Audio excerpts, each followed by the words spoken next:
Hello and welcome to Bottom of the Sixth, everybody. My name is Madison Holder. I'm joined today by my co-host, Ashton Sharinn. Not joined by my co-host, Dominic Pasella, Elephant in the Room. Dom is not here with us today. He's sick. We're sending him our best wishes. And we're going to hop right into it with some MLB. Ashton, take it away. So obviously the World Series is fully set. It is going to be between the Yankees and the Dodgers. Dodgers just recently beat the New York Mets yesterday to advance. It was a score of 10-5. Sean Manaea and the Mets just didn't have enough for Shohei Ohtani and the Dodgers. And the World Series is set now. So who do you really think is going to win this matchup and why? Well, first of all, let me just say, I thought the Mets were going a little further, and I am upset. I wanted a Subway Series so bad, and it's like as if these two baseball teams need any more exposure. But this is a classic matchup for MLB, so I'm still excited, and I think the Yankees are taking it all. And I think the Yankees, they have just been applying constant pressure on opposing pitchers, especially with their top four hitters, and I think that they're doing great. Their constant traffic is just insane, and they're averaging 4 pitches per plate in their appearance in the playoffs, and their other opposing pitchers just can't keep up. So I think that with players like Torres and Soto, they're doing really well. They're taxing opposing bullpens with their strength, and I think that Yankees are going to give the Dodgers a run for their money. Yeah, absolutely. Look, I'm going to go here with the Yankees too, right? Dodgers, yes, they did beat my favorite team in the New York Mets, but I look at their pitching, and it's iffy to me, right? And when you're going up against guys like Juan Soto in particular, he's going to make you pay, right? He's one of the hottest hitters right now in the MLB. Look, I look at a guy like Tommy Edman. He had a great series against the Mets. He's been lighting it up here in the playoffs, but I just think overall the pitching aspect from the Yankees too. Look, Garrett Cole, Carlos Rodon there. On their top games. I would usually never say go Yankees, but in this series, I'm saying go Yankees. Let's beat Shohei Ohtani, Tommy Edman, and that Dodgers team. Yeah, I think the Yankees are just matching up better, and they're hotter in every aspect of their gameplay right now. I don't think the Dodgers bullpen is going to be able to match up with that constant traffic behind the Yankees and all the pressure that they're putting on these opposing pitchers. I think they're just going to carry right into the World Series, and I think they're going to take the title home. But let's talk a little bit about WNBA. What's the biggest news from there, Ashton? Well, the New York Liberty are your WNBA champions. Congratulations to them, and congratulations to all the fans of the New York Liberty. Sabrina Ionescu, one of the best in the game, and it was very deserved for her and the rest of the team. Thinking of Dom right now. He would have loved to break that news, but he didn't come with us today, so I don't remember if we predicted that correctly. I don't know if I thought the Liberty were going to win, but I kind of changed my opinion like 6 times during the playoffs, so we'll see. But congratulations to them. I think that it was a beautiful win, and it was a very hot game. So I know Dom watched it in the airport.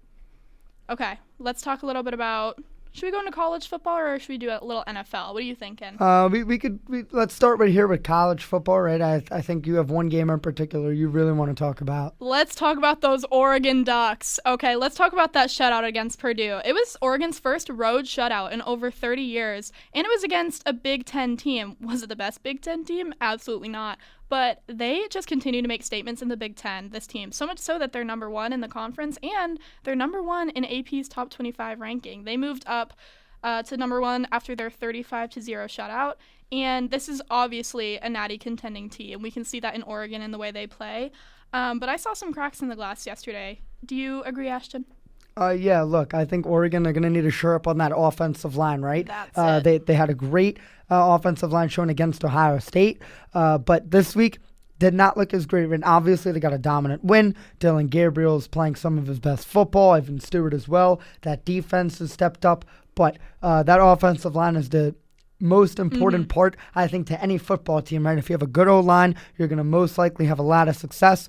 Right now, they're having the success without the O-line, but if they want to reach the top and the most coveted goal in the NCAA, which is the national championship, they're going to need to shore that offensive line up. I agree. I don't think you can win the Natty with a crack in the glass as big as their offensive line. I noticed yesterday the pocket was collapsing on Gabriel several times, but here is where he stepped up to the plate. I mean, he took 2 sacks, so he was struggling a little bit, but that's not his fault. I think that he's just a dynamic powerhouse in a quarterback. The fact that the pocket kept collapsing on him, he got sacked 2 times. You can tell that their offensive line is struggling, and that pocket collapse meant nothing because he was clearly comfortable and confident in that pocket. He has a super impressive release time and release speed. I believe it's 89%, and he is just quickly getting rid of the ball. I watched him yesterday. He took like 2 or 3 steps back every time, looked down the field, released the ball. He was just throwing passes along the edge of the field. He was throwing darts when that O-line was struggling to protect him. So I think that his release speed, and it just comes with incredible accuracy and distance. He's top 10 in passing yards in college football right now and top 10 in that release speed. So I think that it is his biggest win, and that is his biggest strength right now that he's contributing to them. And I think it's making up for that offensive line struggles that they have. Yeah, absolutely. I want to quickly touch here on Georgia and Texas. Georgia won 30-15, but this really didn't feel like a game that Georgia should have scored 30 points in, and it also didn't seem like a game that Texas should have scored 15 points on. Quinn Ewers, he struggled. Now, look. Again, I'm going to talk here offensive line. His offensive line is one of the worst in college football. But if I really look at Quinn Ewers' overall game from his first year at Texas, first game at Texas to now, I have seen really not much improvement, right? It seems like if anything, he's going here on a downward decline. We saw him get benched for Arch Manning. So I think that's really concerning for Quinn Ewers and his draft stock. And on the other side, I want to talk about probably one of the most overhyped quarterbacks coming into this college football season, Carson Beck. I mean, this guy's awful. I think it's Jaden Rashada time. All right, I say go to Rashada now and try to save your season, because if you get to the national championship with Carson Beck as your quarterback, I promise you will not be winning that football game. I don't think you can even get to the Natty with Carson Beck as your quarterback. Absolutely. I think that Georgia, they need to make a change now and fast, or their chances are disintegrating before our eyes, the way they're playing. But they knocked Texas out, so I guess it says something, but I don't think it says anything about Carson Beck, if I have to be honest. No, absolutely. I mean, Texas's defense has also struggled at times as well, and this is a Georgia team that also almost lost to Kentucky. Can I just mention that they won by 1 point against Kentucky? I mean, I look at the other teams that they might have to play in the playoffs, and I look at a team like BYU. I think at this point BYU could beat Georgia just with the way Carson Beck's been playing. I mean, I would take almost every other quarterback in college football right now over Carson Beck. I think that Georgia's season is just not a Georgia level season like we're used to seeing, and I think that the main difference there is Carson Beck. I agree, he's overhyped, and it's hard to put that all on one player. It's hard to put a downfall of a team on one player, but I don't feel bad putting it on Carson Beck. I agree with you. And I think that, their defense is playing meh. I can't believe they won that game because Texas was doing so well, but they were playing against that awful offensive line like we mentioned, and the offensive line was just horrible. I mean, Arch Manning came in for 2 possessions during that game, and he was sacked twice. So I think that just tells me all I need to know about Texas's offensive line, and it doesn't say much about Georgia's defense. Yeah, absolutely. Another game real quick. Tennessee Crimson Tide. Tennessee won 24-17. Kalen DeBoer not off to a very hot start here, especially in conference play. This is something Nick Saban would never allow, right? You lose to Vanderbilt, that's bad enough. Saban wouldn't allow that. But now you lose another game in back-to-back weeks here to Tennessee. I mean, it is inexcusable. Jalen Milroe also did not play his best football. I don't think he played well, but I don't think you can take away from him and his athleticism. I think that his statistics, and if you just look at the eye test, he is playing well, and it doesn't all fall on him. I don't think any of it falls on him. I think that more of it falls on their head coach situation, and I think that is the biggest difference in their gameplay this season, obviously. And I don't know, they've just taken kind of a rapid decline. Same with like Quinn Ewers, not Texas as a team, but Quinn Ewers. I'm kind of seeing a similarity there. Both are just declining, and so I think that opens up room for teams like Oregon to move to the top. Obviously, they're number 1, so we're going to have to see, but I don't see Alabama or Texas in the Natty right now. Yeah, absolutely. Do you want to touch a little bit on Michigan or? That's a little painful. All I'm going to say is that Michigan cannot play football anymore. Sharinn Moore, if you're listening to this, pack it up, because I think that our quarterback game and our situation is atrocious. Who is Jack Tuttle? A 25-year-old.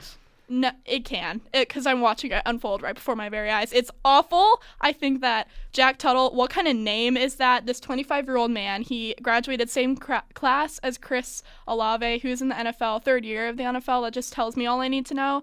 I think Tuttle needs to hang it up. I don't know what Sharinn Moore was doing in the offseason. Maybe we would have looked at the transfer portal, maybe recruited a quarterback, but we did not.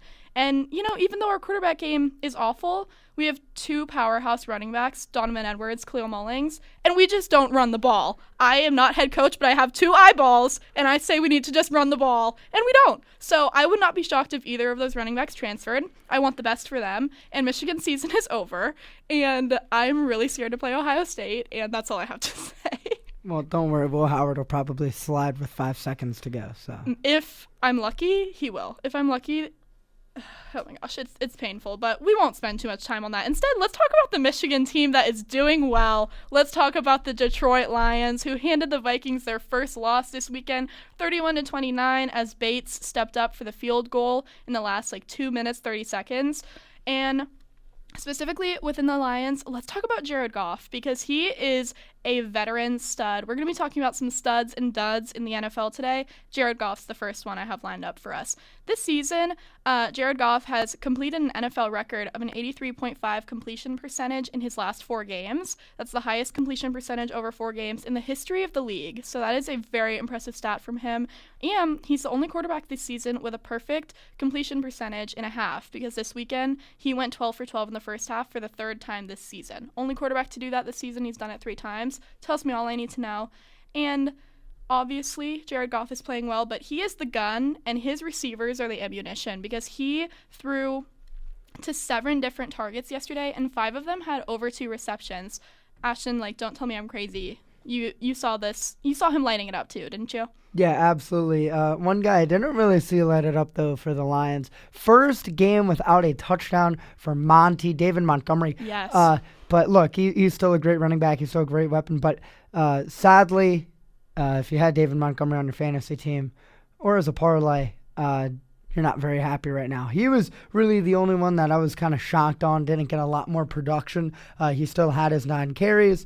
Did you have 3 catches, 39 yards, which was great, but I always expect more out of Monty at this point. Hey, Montgomery didn't have a day, but Gibbs did, and Yeah, I think absolutely. that's the difference there. Gibbs had a game. He had 15 carries for 116 yards, 2 rush touchdowns, and 4 receptions for 44 yards. And he's top 10 in rushing yards for the league right now. He had a day, and that's what I mean when I say that they just have such a dynamic arsenal in Detroit, because Goff has such a dynamic arsenal in receivers, like those 7 targets, and they arguably have the most powerful running back duo in the league with Montgomery and Gibbs. And so the fact that Gibbs can also work as a receiver, he had those 4 receptions for 44 yards, just shows the multidimensional gameplay that the Lions have. And I think that their level of distribution among their offense is so unpredictable because of all these weapons. You got Sam Laporta, you got Jahmyr Gibbs, you have receivers, you have running backs. And so their unpredictable offense is because of that valuable depth in their roster, and their opponents have to account for every inch of the field when they're playing them, and I think that's why the Lions are so successful.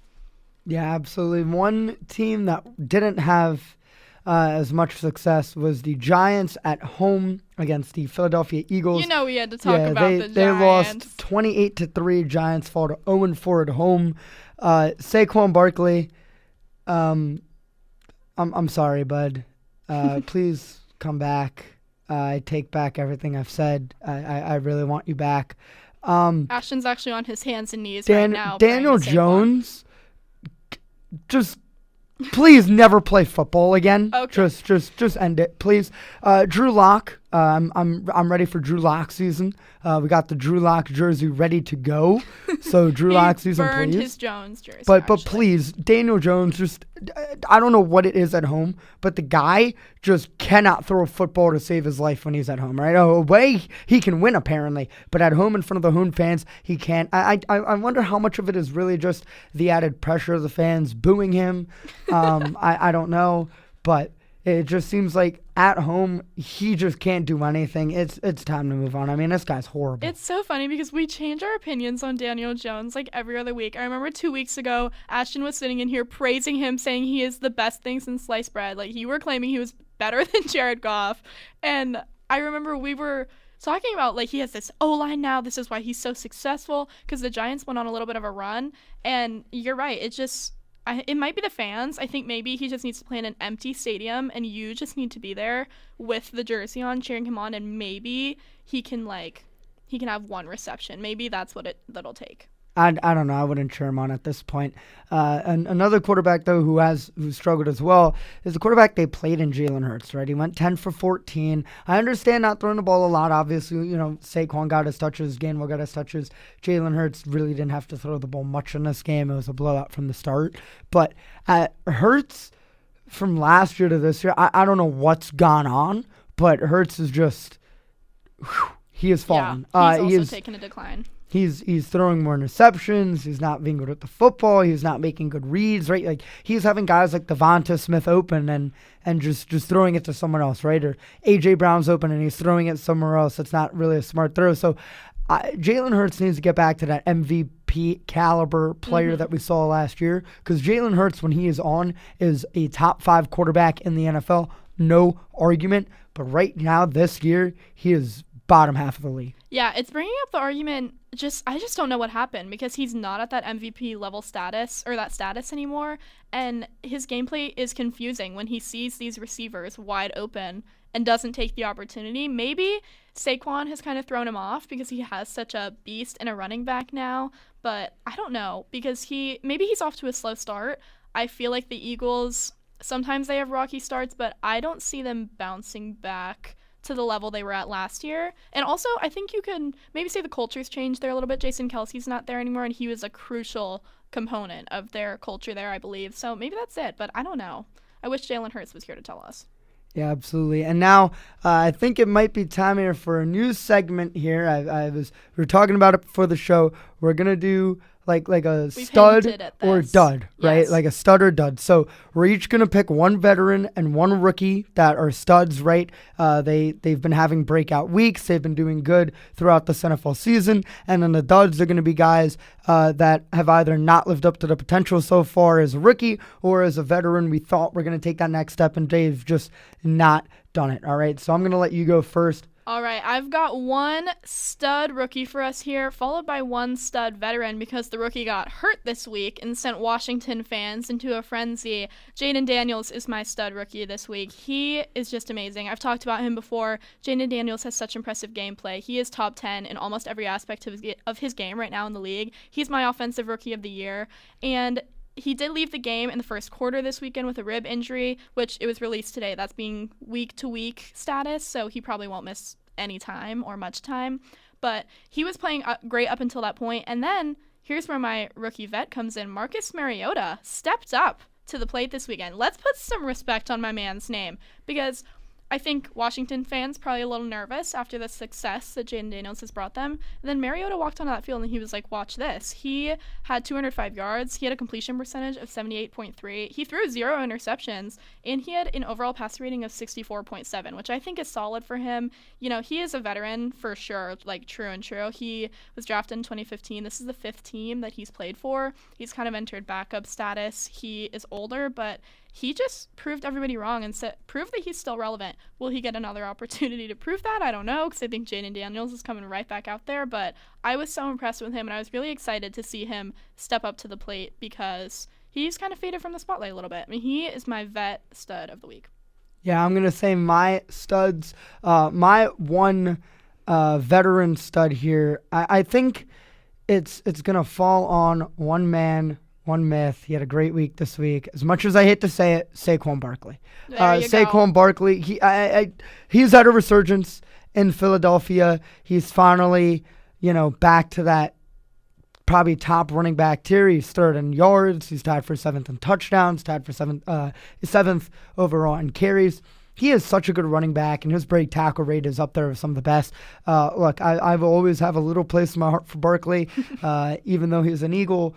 But look, as much as it pains to say, Saquon Barkley is probably the best running back in the NFL right now. Maybe outside of McCaffrey, but if you take out McCaffrey, who hasn't played, he's probably the best running back in the NFL. And I love to see that for him, because CMC had his moment when he went from a team like the Panthers to the 49ers. I think Saquon is totally channeling that, going from the Giants to the Eagles.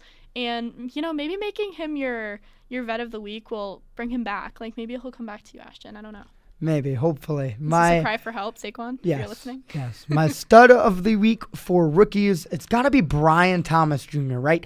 He was the 23rd overall pick in this year's draft. He was the third receiver selected. Marvin Harrison Jr., Malik Neighbors. Fourth, and Odunze was ahead of him as well. Brian Thomas Jr., I think, has outperformed all of those guys except maybe Malik Neighbors. He has better numbers than Neighbors, but he's also played 2 more games. Neighbors was sidelined for 2 weeks due to concussion. But Brian Thomas Jr. has really shocked me, right? He's 5th right now in yards. He's tied for 23rd in receptions, tied for 8th in touchdowns. He has come out and he's been everything Jacksonville's wanted, right? A 6'4", 205-pound guy. He's kind of filled that role. He's huge. He's kind of their Andre Johnson right now, if you will, right? He has come out and he has been good down the field as well. Last week, 5 receptions, 89 yards, and a touchdown. So he has been very impressive. That's a good comparison. I think that being top 25 in almost every aspect of your gameplay is something that Jacksonville really needs right now. So I love to see it for him, and I agree with that pick. I think that's a good pick. But onto the dud category. Oh, I can't wait for this one. My veteran dud of the week is Patrick Mahomes. I'm going to say it loud and clear into this microphone. Patrick Mahomes, how are the Chiefs still undefeated? That's the question I ask myself every night before I go to bed.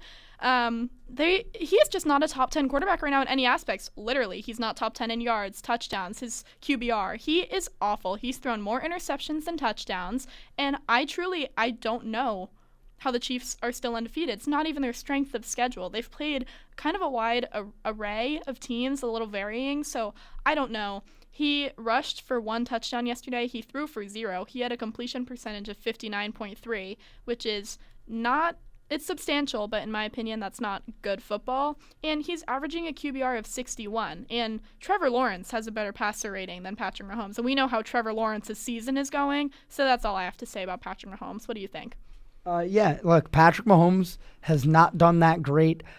He struggled against this week. I really think against the 49ers. Brock Purdy also struggled, but that's just more of every single receiver of his. A win does not mean you're playing good football. Yeah, but a win does not mean you're playing good football. Mahomes probably will still win MVP just because the NFL loves him, but he is right now not deserving of the MVP. No. I think it's maybe a guy like Lamar, maybe even Jared Goff, I would say. My man Jared Goff, I think, is definitely up there too. So Mahomes just not doing good right now. Yeah, no, he's a dud. And I love talking about it because I'm just not a Mahomes fan, but I just don't know how they're still undefeated. And on that topic, not to go over my 1 dud limit, but Kelsey too. He's not a top 25 tight end in any aspect either. No receptions, yards. He has 0 touchdowns this season.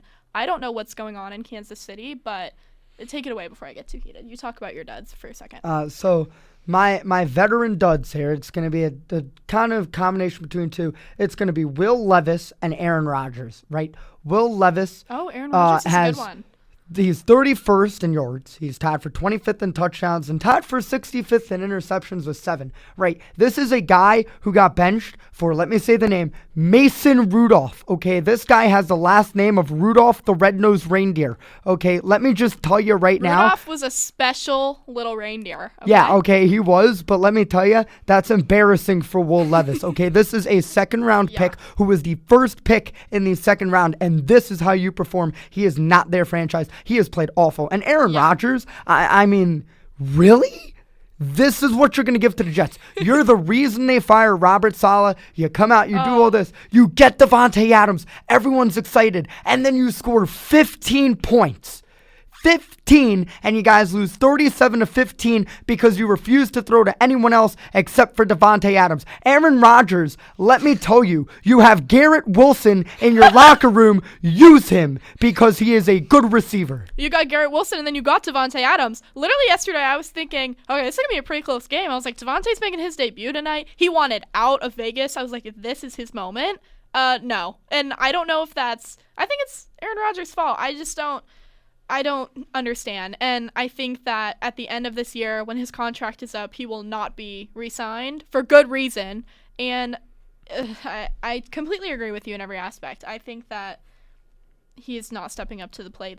But he's so old. Let's just put it as it is. Like, I didn't think he was going to have a beautiful year, but I thought he'd be doing better than he is now. Yeah, and then real quickly, I'll say my rookie dud is Terrion Arnold. Okay, Lions fans, you guys have had some good hits with the Dan Campbell era.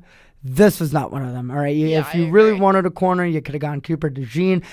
He's played good in the limited action. You got Khalid McKinstry also. He played a lot more against Denver. He played pretty well, but Terrion Arnold was not the pick, right? He has allowed the 23rd most receptions in the NFL. He has allowed 21st most targets, right? He's not getting targeted too much, but when he's getting targeted, he's allowing receptions, right? He is 62nd in total tackles, and his overall PFF grade is under 50. Okay, let that sink in. He has just not been good. He has not hit. The kid from Alabama, not living up to the Alabama image. Yeah, I can't even argue with you there. I'm just happy that the Lions have a lot of roster depth in their defense to cover up his mistakes, but I agree that wasn't our best move. And then my rookie dud that I forgot to mention, this kind of pains me to say, but I gotta look at the numbers, and I'm gonna go Marvin Harrison Jr. He is just not doing well. He has a few receptions for how many yards? Let's check here. It's like 267 or something like that. And he has 4 touchdowns, but most of those came in like the first quarter of the Rams game, right? He had 2 touchdowns alone there. That was a game. So if you take that away, I mean, he's been awful. And I'm not going to take it away from him. I think that he is a guy. I think that he is an athlete, and I just think it's the team. I think it's the Cardinals' curse. I'm not a Cardinals fan. I'm an Arizona native. I don't think their culture there is very good from the outside looking in, and I think that they're just not using him the right way. I think that they need to offensively coordinate better, get the ball to him, and also I don't know how much of a weapon he has in Kyler Murray. Kyler Murray likes to give up on plays. If you watch him, he likes to look down the field. Marvin Harrison Jr. could be wide open in the end zone. Kyler Murray would probably put his head down and scramble. So I don't know. I think that he is in a bad situation. Hopefully it gets better for him, but unfortunately he's a bit of a dud right now. I don't think he'll be a bust, but at the moment he's a dud. There's a difference between those two terms. Yeah, absolutely. It seems like that is pretty much all the time we have this week for you. So, Madison, if you want to close this out, that's all you. Thanks for listening to Bottom of the Six, guys. Next week, I don't think I'll be here next week. I have a women in sports media commitment, but Dom and Ashton will be here to treat you to a wonderful show, I'm sure. And I'll see everybody again in 2 weeks, but you'll see these boys next week. So thanks for listening, guys. Yeah, absolutely. Tune out. Peace.